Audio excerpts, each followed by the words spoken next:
I want to talk about how great Dubois was, and I really think the reality of why he did so well was a function of his jab. His jab is powerful. He was consistent with it. And I went back and I did a tape study. You can check it out on my YouTube channel, youtube.com/Luke Thomas. He varied up the timing on it, and then he would double it up later. So, for example, how many times did you see Joshua just get hit clean with a jab? And a lot of it was because he pendulum steps, Dubois does, and then he'll change the timing on it. And that's why it would just pop his head back because it's powerful generally. Sure. And he was so flat-footed and unprepared for it. But I have to ask you, I really do. BC, you're a big AJ guy. I'm not a big AJ hater, but I'm less of a believer than you are. Sure. How damaging will this be to him physically? Not psychologically, because even today he put out a video being like, hey, we're going to come back. But physically, what's it going to do to him? And also, can you admit he fought like a dumbass in this fight? Well, let me hit the dumbass part of it, because I think he got hit with that. I mean, the right hand Dubois floored him with in round 1 was a finishing shot. And to be fair, Dubois is a finisher. I mean, he's got, 21 knockouts and 22 wins.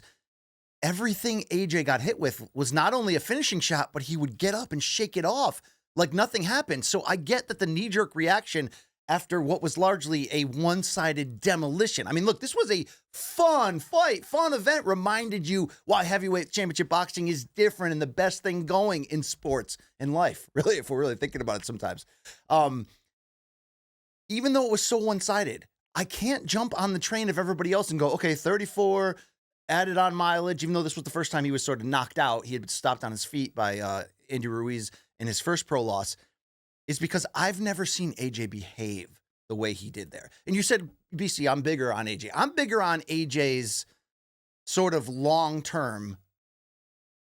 I'm not disaware that he's vulnerable. And I think that was such a smart strategy from Dubois to just attack him and make it a firefight right away. Don't allow AJ, who is, I think, slightly a better athlete and certainly a better boxer than Dubois, don't allow him the time to bank some rounds and build a momentum and a flow behind that jab. He came right after him, made it a fight. Brilliant. And I think a lot of that, AJ's, really his technique just falling apart and backing up with his, arms down and his chin up became a function of getting hurt early.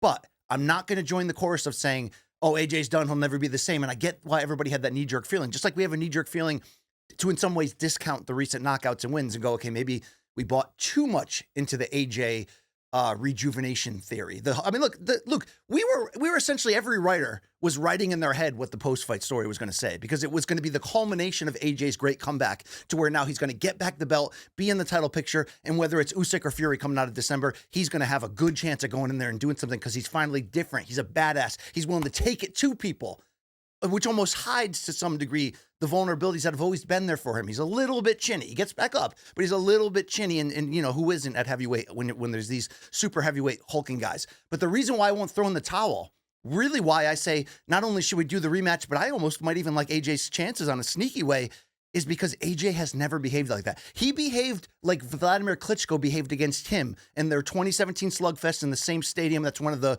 great modern heavyweight title classics where Vlad, despite his greatness and his run, we said, well, look, once you find his chin, you can get him. And he's not the kind of dude that's going to get up and keep fighting. In that fight, he couldn't stop getting up and keep trying, and eventually took AJ brutally finishing him to end that. AJ came in with that same fervor. That's never been there before. I know AJ got up off the canvas in the past to beat Klitschko, and it became one of the enduring stamps of, love him or hate him, this guy is a fighter. He is a warrior, and he is. But Luke, I have never seen a willingness to take punishment, get back up, and keep trying to win from AJ all the way until the point of round 5, where, let's not forget, he did seem to have Dubois hurt and cornered, and it ultimately led to his undoing because he came in and didn't set up his punches, but he'd also been multiply concussed and dropped 4 times before that. But his willingness to fight mixed with how he reacted after such a big loss, I assumed he wasn't going to do an interview or he would be crying. I mean, I'm not sure if it was a good idea that he did. He didn't say anything bad. But when you've been rocked like that, I still don't understand what the value is in putting a microphone into that guy's face. Separate argument, but I don't fully disagree. But he was not only clear, he was doing countless interviews afterwards, and everything was, I'm coming back. I rolled the dice. I tried my best. I went for it. I paid the price. Look, he's never been here before. He's never been that guy who would just welcome the punishment. I'm going to get back up. The fact that he was constantly trying to win until, he got beat to the point where he couldn't get up and couldn't continue, that doesn't show me, oh, now he's, over the odometer in terms of mileage accrued. He's done. That showed me that he might actually be really ready to figure out what the final chapter of his career is going to be. Because he's only 34 and heavyweights age later. Yeah, these heavyweights age earlier. These guys have, for example, Tyson Fury is 36? He doesn't take great care of himself physically. Fair enough. And he had a long period where he took terrible care of himself. AJ's going to be 35 next month. Usyk's old as shit. He's like 37. Usyk's 37. These guys are starting. How old is Wilder? 36 as well, 37? No, older, I think. Yeah. Look up how old Wilder is. Well, Wilder's done anyway, but yeah. Okay, but I'm just saying, these guys, this is not MMA where guys are like still kind of viable up till 40 and maybe even a little bit past. No, heavyweight. How old is he? Yes, heavyweight. 38.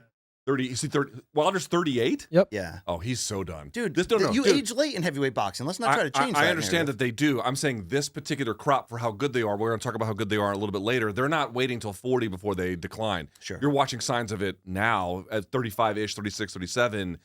Dude, I appreciate, and I thought, listen, credit to Eddie Hearn, who by the way, Frank Warren is beating the bags off Eddie Hearn. He shut him out in that head-to-head. Smoked him at the 5-on-5, and look what his boy Dubois did to AJ. I mean, he is crushing him, right? Terrible.